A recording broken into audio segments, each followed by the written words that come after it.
muito ruim. Esse menino, ele nasceu de um decreto onde o faraó havia decretado que todas as crianças que nascessem menino seria morta, e as que nascessem menina poderia viver. Mas aí, irmão, eu quero trazer a existência nessa noite, que quando eu e você nascemos, Deus já havia guardado as nossas vidas. Deus já tinha um plano preparado para a minha e a sua vida. Talvez você possa dizer que nessa noite, perante a gravidez, minha mãe não gostava de mim, meu pai não gostava de mim. Meu pai não gosta de mim, minha mãe não gosta de mim. Calma, porque o Senhor Jesus, foi Ele que te fez vir à existência desse mundo.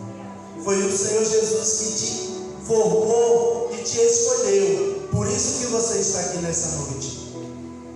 E aí, irmão, vamos contar a história aonde nós vamos ver que Moisés,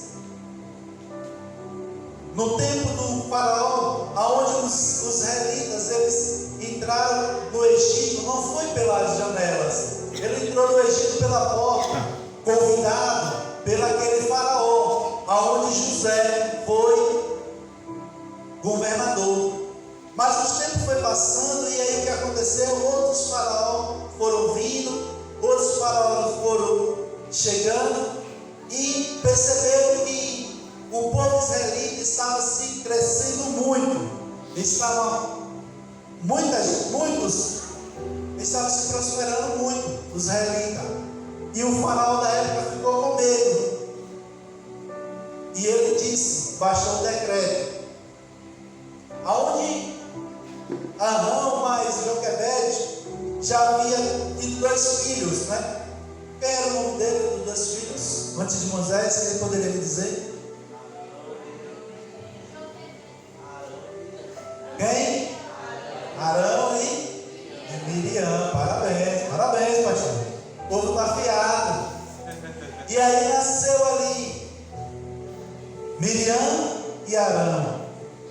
Mas Deus ainda tinha um propósito na vida daquele casal, aonde eles trabalhavam como escravos, viviam escravizados, trabalhavam fazendo tijolos com barro e capim, trabalhavam em média de 15 a 16 horas por dia, e quando chegavam em casa, chegavam todos cansados, mas Deus ainda deu graça a Joquebede e Arão. Irmão, quando eles chegavam em casa, trabalhavam esses horários, essa carga que era de escravo mesmo, de 15 a 16 horas, eles trabalhavam simplesmente por uma pequena alimentação, não trabalhavam por dinheiro, trabalhavam para ser remunerado pelo que comer. E pensem vocês que a comida deles era uma comida do palácio? Não, era o resto que sobrava da mesa dos soldados. Os soldados, em média naquela época, tinha de 3 milhões de escravos, e para cuidar dessa ruma de escravos era necessário mais ou menos uns 800 mil soldados. E aqueles soldados todos comiam, e o que sobrava, juntavam tudo e fazia aquela lavagem e dava como pagamento do trabalho do dia daqueles escravos.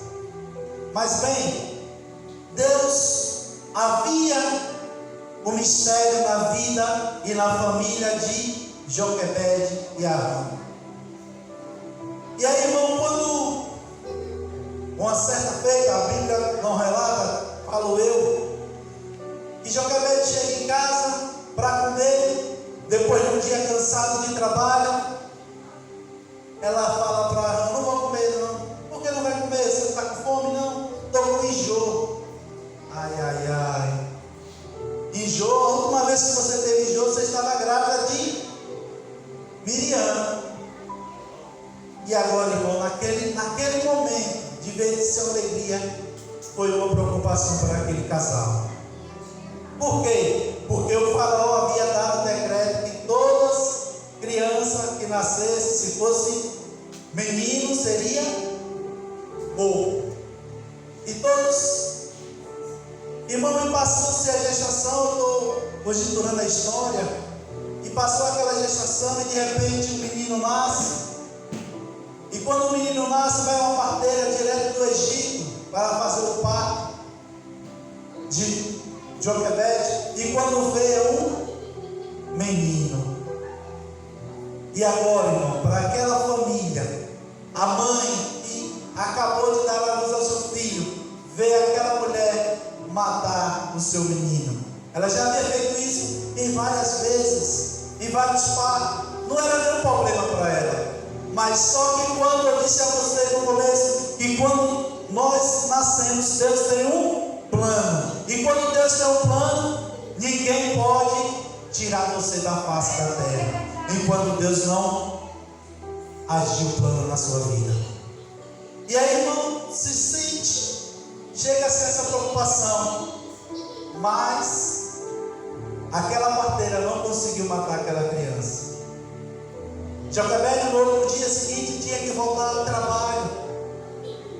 Volta-se ao trabalho. E aquela criança fica com quem? Com a pequena Miriam. Sabe de uma coisa, irmão? Que aquela criança não podia chorar, porque se chorasse, os vizinhos iam perceber. Aquela criança não se alimentava porque a sua mãe não tinha como ter uma comida saudável. Aquela criança não podia tomar banho de sol, porque quando se toma banho de sol, quando a criança nasce, nos primeiros dias tem que ter o banho de sol, e aquela criança não teve nada disso. E o interessante é que quando Joquebede chega em casa e pergunta: como é que está a criança? Está bem, o menino está bonito. Como? Deus estava cuidando daquela criança, assim como Deus cuida de mim e de você. Irmão, e aí o processo continua. A criança vai criando, vai se fortificando, e chega um tempo que ela tem que tomar uma grande decisão na sua vida. Por quê? Porque não poderia ficar com aquela criança em casa, porque se os soldados soubessem, morreria toda a família naquela época, não ficava ninguém vivo. E eles decidiram tomar uma decisão. Pegaram ele, colocaram em um cesto. A única criança que até os 13 meses de idade não tinha nome era Moisés. Por quê? Porque durante esses 3 meses ele não colocaram nenhum nome nele, porque na mente dele ia ser uma menina. Então não conjecturaram nome. E aí pega Moisés, coloca no cesto, betona o cesto todinho. Irmão, veja quando Deus está no negócio, o que acontece. A Bíblia fala que tem o Alto Egito e o Baixo Egito. E os escravos moravam na onde? No Baixo Egito. E na onde foi encontrado Moisés? No Alto Egito. Como foi, irmão, que aquele cesto subiu em vez de descer? Ai, irmão, é mistério, aleluias. Você está entendendo o projeto de Deus? E aí Moisés, a criança colocada naquele cesto, Miriam com uma corda, acompanhando até onde aquela criança ia, e de repente aquele cestinho cria velocidade e sobe ao Alto Egito, aonde ele está lá tomando banho, a filha de Faraó. E aí ela pega aquele cesto e dá um nome àquela criança. Qual o nome? Moisés. Dá o nome àquela criança. Diga de novo, qual o nome? Moisés. E ali está aquela criança, aonde era um problema para a sua família, entre aspas, mas agora é filha. Faraó, a filha de Faraó toma ele como filho. E aí ele vai ser criado como um príncipe. Irmãos, Deus trabalha de forma tão gratificante gratificante em nossas vidas que nós nem sabemos quando Deus está trabalhando e você fica parado assim e diz: como foi que aconteceu isso? Deus. Como foi que foi feito isso? Deus. E aí Miriam, quando vê que o menino é pego pela filha do faraó, se aproxima e diz: eu conheço alguém que pode amamentar essa criança. E aí quem vai amamentar aquela criança? A própria mãe. E agora sabia-se que o nome dele era Moisés. E aí Joquebede, além de amamentar o seu próprio filho, ainda ganha alguns trocados para amamentar o seu filho. Deus trabalhando exclusivamente na vida daquela criança. Irmão, hein? Você sabia que Moisés ele escreveu quantos livros? Quantos livros? O pastor não pode dizer não. O qual? 5 livros Moisés escreveu. E o primeiro livro da Bíblia que Moisés escreveu, você sabe qual foi? O pastor sabe, o pastor fez teologia, ele sabe. Foi o livro de Jó. O primeiro livro escrito da Bíblia não foi Gênesis, foi Jó. Quem escreveu foi Moisés. Aprendeu? E aí, irmão, Moisés escreve esses livros, vai se pendurando a sua vida no palácio.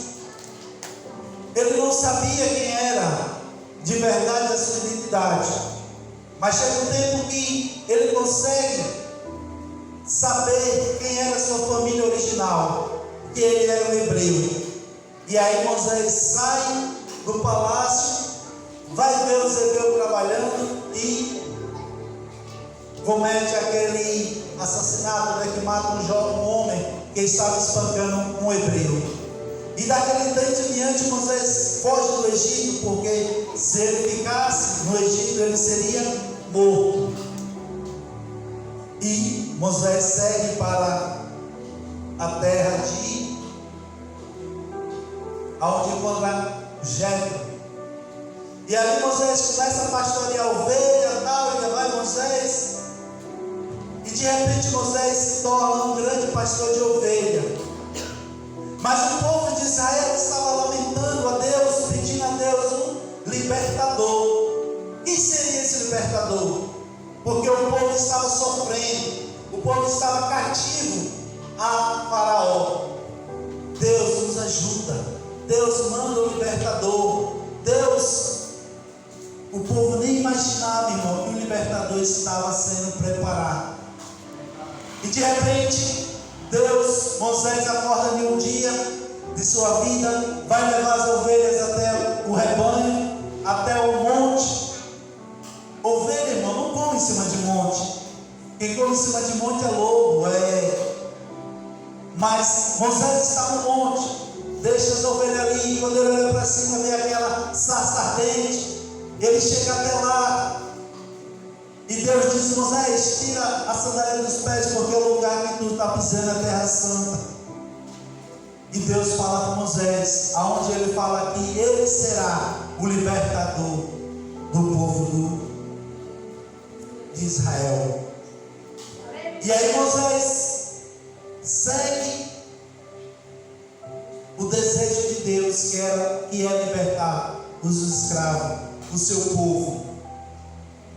E meio, irmão, a tantas coisas que todos vocês sabem, aonde Deus dá vitória a Moisés, tira o povo do Egito, o povo atravessa o Mar Vermelho. Sabe por quê? A única vez que aquele mar ficou vermelho foi nessa vez que Moisés atravessou o mar. O mar ficou vermelho porque, quando você sabe que quando o povo de Faraó atravessou o mar e chegou no meio, que todo mundo de Israel passou, e o mar fecha. Aleluias, glória a Deus. E aí, irmão, quando o povo passa, o povo de Deus passa e o povo de Faraó fica ali no meio do mar.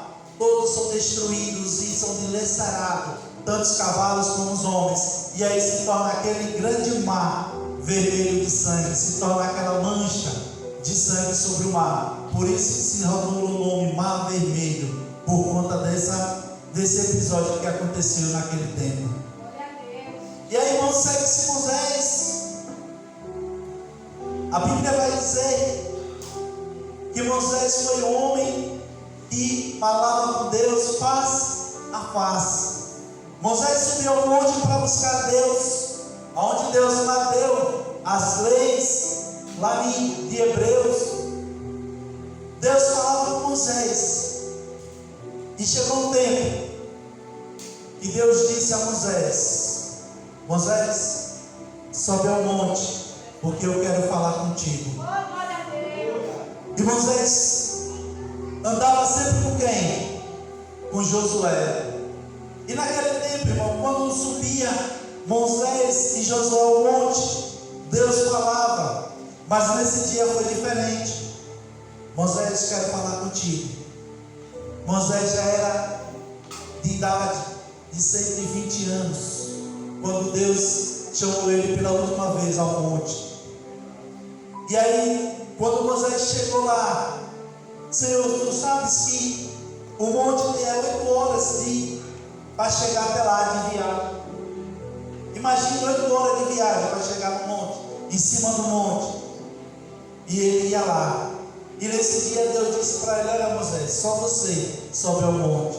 E Josué, não, deixa ele lá embaixo, só vai subir você. E quando Moisés sobe ao monte, irmão, às 8 horas corridas, e que ele chega lá em cima, Deus diz para ele, o que a gente acabou de ler, aonde Deus fala: está vendo, Moisés, as campinas, está vendo as cidades, aonde eu dei por herança aos teus pais? Essa é a cidade que mana leite e mel. Mas tu, porém, Moisés, não entrará nela. Mas ele ainda viu a cidade, ele viu a glória de Deus. E naquele momento Moisés acaba a sua história. Se a gente fosse conjecturar a história sobre Moisés, a gente ia ver que Moisés teve três etapas em sua vida. Aos 40, Moisés era alguém. Dos 40 a 80, Moisés descobriu que não era ninguém. E os 80 a 120, Moisés era amigo de Deus. Em qual etapa da sua vida você está vivendo nessa noite? Qual é a etapa da sua vida que você está vivendo nessa noite? Irmão, nós sabemos que nós temos que ser amigo de Deus. Você tem que ter intimidade com Deus. Sabe, quando a gente saiu daqui no domingo com o Emanuel lá para Aracaju, na quarta-feira, e eu disse assim no caminho, eu disse: quando eu chegar lá, pai, já vai dar tudo certo, daí volta já, na fé, ia dar tudo certo. Irmão, Deus estava presente todo o tempo na viagem.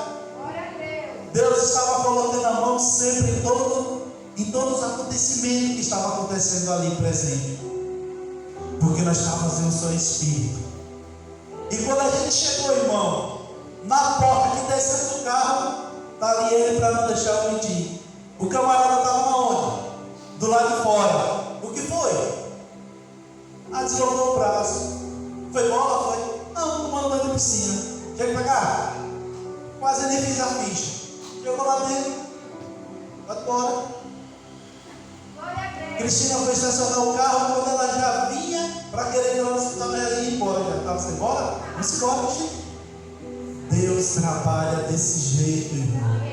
Quando nós colocamos a nossa fé em Cristo Jesus, pode ter certeza que Deus vai agir, irmão. Creia tão somente, jovem, porque Deus está preparando o melhor para você. Não queira atrapalhar o trabalhar de Deus na sua vida. Não queira ensinar Deus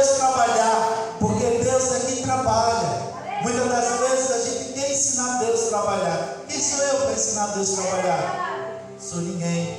Eu tenho que ver Deus, deixar Deus trabalhar na minha vida.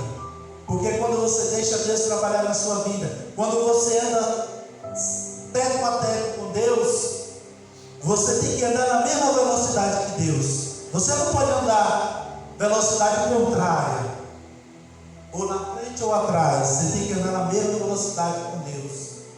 Porque se você andar na mesma velocidade que Deus quer que você ande, pode ter certeza que você vai ter um bom casamento, pode ter certeza que você vai ter um bom emprego, pode ter certeza que você vai ter uma boa família, pode ter certeza que você vai ser bem sucedida aonde quer que você coloque a mão.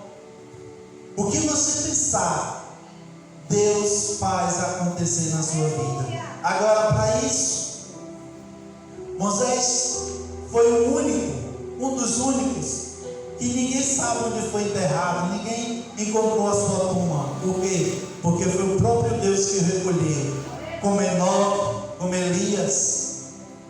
Deus faz acontecer nos dias de hoje, como fez nos dias de Moisés.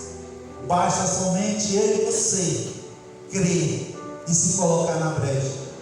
Você pode dizer: irmão, você não sabe como é minha casa, você não sabe como é meu pai, você não sabe como é minha mãe, você não sabe como é na minha escola.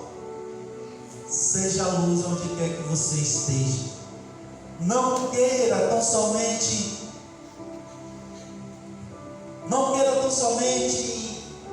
bater testa com sua mãe, com seu pai, com um amigo de escola. Sabe por quê? Porque muitas das vezes, quando você fica em silêncio, Deus trabalha por você. Mas se você abre sua boca, naquele determinado momento que não era para mim abrir, Deus fica só olhando. Você não quer deixar eu trabalhar?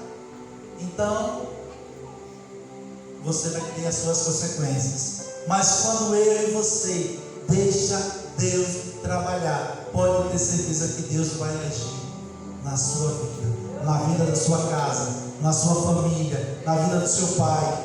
Senhor, salva meu pai. Senhor, salva minha mãe. Senhor, muda o quadro da minha família. Senhor, minha família está bagunçada, mas eu creio que o Senhor vai resolver. Talvez está demorando. Não se preocupe, que Deus está trabalhando e Ele está cuidando de você. Todos os dias que você acorda, Deus está dando uma nova chance para você se consertar cada vez mais na presença dEle. Não só você, a mim também. Que a cada vez que nós se levantamos, obrigado, Senhor, nos ajuda a ser melhor do que ontem. Senhor, que eu possa ser melhor do que eu fui ontem. Amém, igreja? Amém. Irmãos, importante é quando alguém se diz ser amigo da gente, vem retrucar ou vem falar mal da pessoa. Por exemplo, um fato que aconteceu comigo esses dias lá na empresa. Um cidadão, ele, sem que se para que, ele começou a retrucar comigo e eu calado, não falei nada, deixei ele quieto. A fama dele já não é muito boa na empresa, e se eu fosse levantar a voz contra ele, talvez eu sairia perdendo, deixei quieto. Ele falou. E muito interessante que o próprio ímpio defende você. Glória a Deus, é verdade. Aí um cidadão, um amigo dele, disse: rapaz, você está com o que hoje? O que foi que aconteceu? Você viu o que você falou com o Luciano ali? Daqui a pouco o cara, desculpa aí, não sei o que. Beleza, mano, tá de boa. Você é diferente. Graças a Deus. Glória a Deus. Eu tenho que ser diferente para todos. Eles têm que ver a diferença em mim.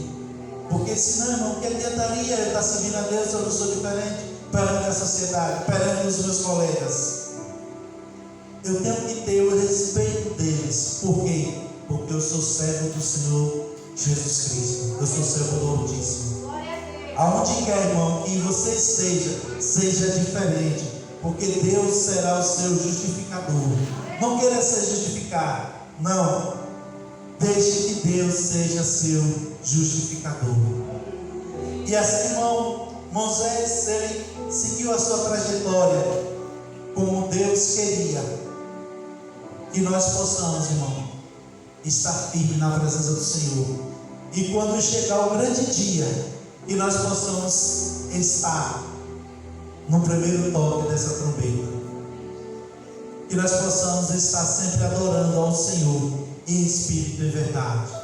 E quando você se sentar nessas cadeiras, não seja simplesmente para fazer volume ou aglomeração de pessoas, não, seja para sentir a presença do Senhor, seja para que você veio nessa noite, veio para dizer: Senhor, eu te adoro em espírito e verdade, e sentir a presença dele. E como eu já falei e sempre falo, sou repetitivo nessas palavras: nunca perca a fé em Cristo Jesus.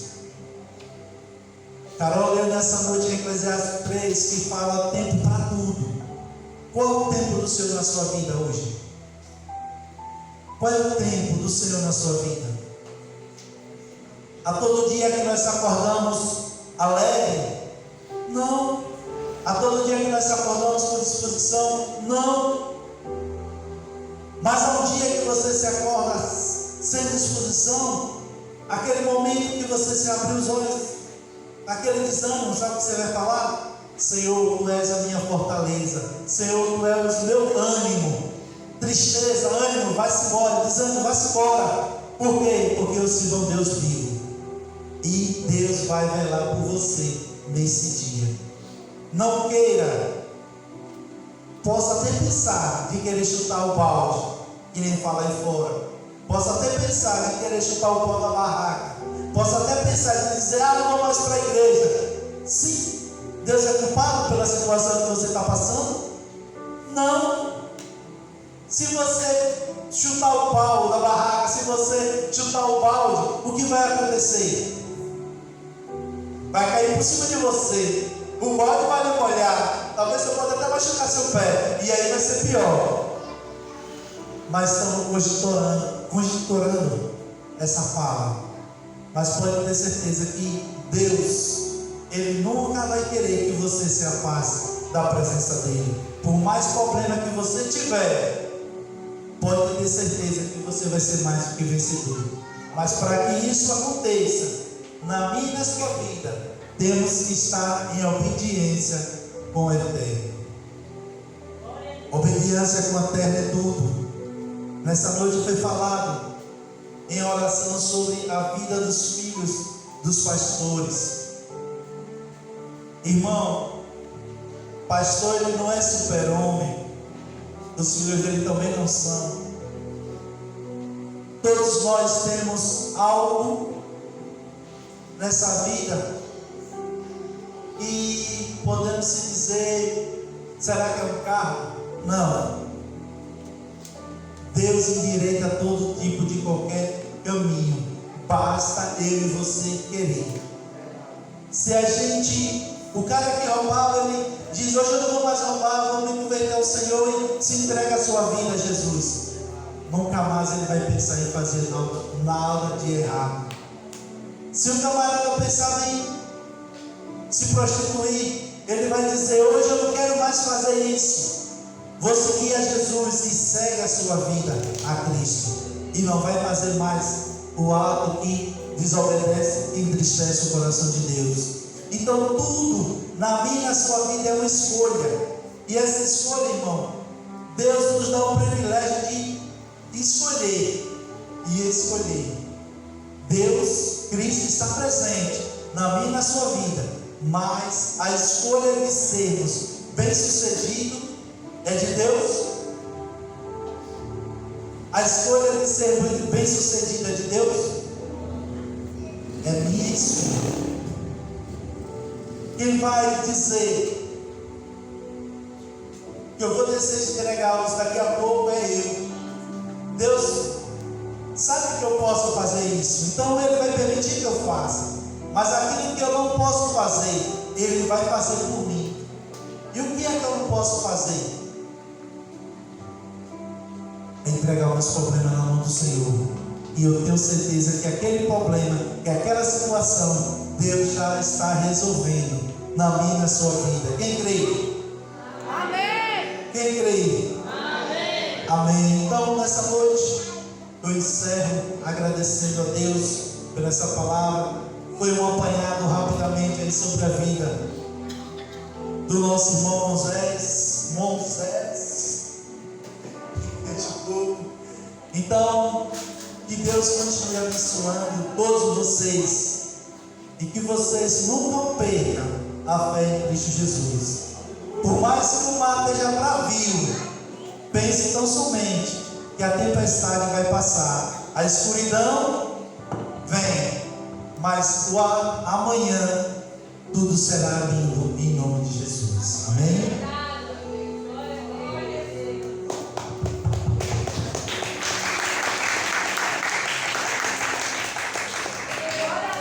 Aleluia. Aquele que decide andar com Cristo, nova criatura é. As coisas velhas já passaram e eis que tudo se faz novo. Sempre há uma escolha e é eu e você quem faz. Pai querido e amado, nós te damos graças, Senhor, pelo privilégio de poder, meu Deus, vir à tua casa e glorificar o teu nome. Obrigado, Senhor, pelo cuidado que o Senhor tem com cada um de nós. Obrigado, meu Deus, por cada família que é representada. Obrigado, meu Deus, por cada lar, por cada vida, meu Deus, que tem se colocado no coração o desejo de vir à tua casa. Pai, obrigado, porque o Senhor neste dia supriu a nossa necessidade, tanto física como espiritual. Somos gratos, Pai. Continua a abençoar a tua igreja. Eu oro pela tua casa, Senhor, pelos teus filhos, pela essa juventude. Eu oro, meu Deus, por cada um que tem entrado nestas portas. Que o Senhor abençoe, que o Senhor fortaleça, que o Senhor guarde, que o Senhor acampe anjos ao redor para guardá-lo e protegê-lo. Pai, em nome do teu Filho Jesus Cristo, que cada um seja guardado pelo teu amor. Em nome de Jesus. Amém. Que o grande amor de Deus e Pai, a graça e a consolação do Espírito Santo seja com todo o povo de Deus e que todos digam amém. Uma semana de bênção para você, para a sua parentela e toda a sua descendência em nome de Jesus. Amém.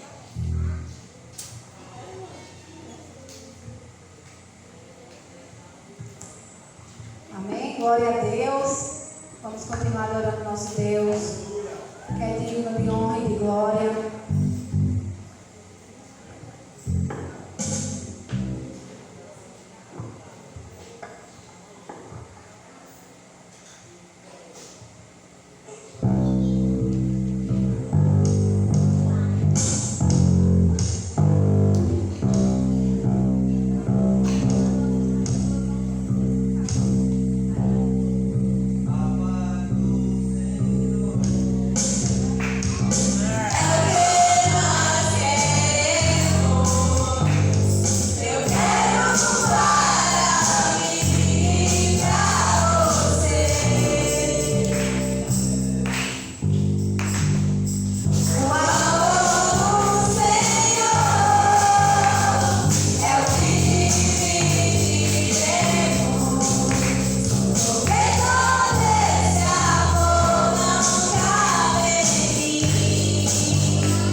Nosso Deus está conosco. Amém.